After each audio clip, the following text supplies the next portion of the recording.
Tu as plein d'idées, mais tu ne passes jamais à l'action. Tu attends de trouver la motivation pour commencer, tu te sens bloqué alors que tu sais exactement ce que tu devrais faire. Le problème n'est pas vraiment le manque de motivation, le problème c'est que tu attends qu'elle arrive. Dans cette vidéo, tu vas voir pourquoi la motivation finit toujours par disparaître et qu'est-ce qu'il faut faire à la place. Partie 1, le plus grand mensonge sur la motivation. On nous fait croire que les gens performants sont toujours motivés, les personnes disciplinées ont plus d'énergie, et la réussite commence par l'inspiration. Mais la réalité, c'est que la motivation est complètement instable, elle dépend de ton humeur, ton énergie, ton environnement ou ton niveau de stress. Si tu dépends de la motivation, tu dépends en fait malheureusement de l'émotion.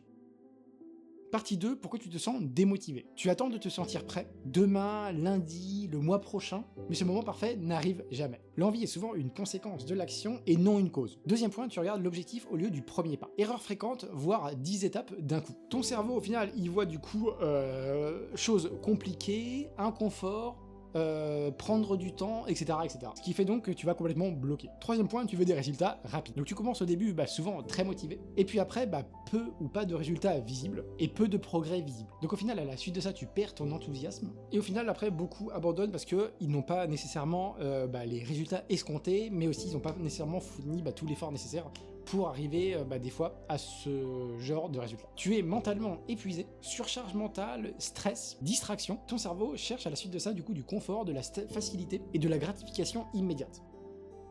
Partie 3, ce qui marche mieux que la motivation. Créer un système. Les personnes constantes ne comptent pas du coup sur leur humeur pour agir, pour faire des choses, etc. Elles ont une routine, des horaires. Le système remplace du coup la motivation. Réduire la taille de l'action. Exemple, lire une page, écrire 3 lignes. Commencer 2 pompes. Pourquoi? Parce que du coup, commencer est souvent plus facile que continuer. Agir avant d'avoir envie. L'action crée souvent la motivation et non l'inverse. Se concentrer sur aujourd'hui. Ne pense pas à dans 1 an, dans 6 mois, dans quelques semaines. Pense plutôt à la prochaine action.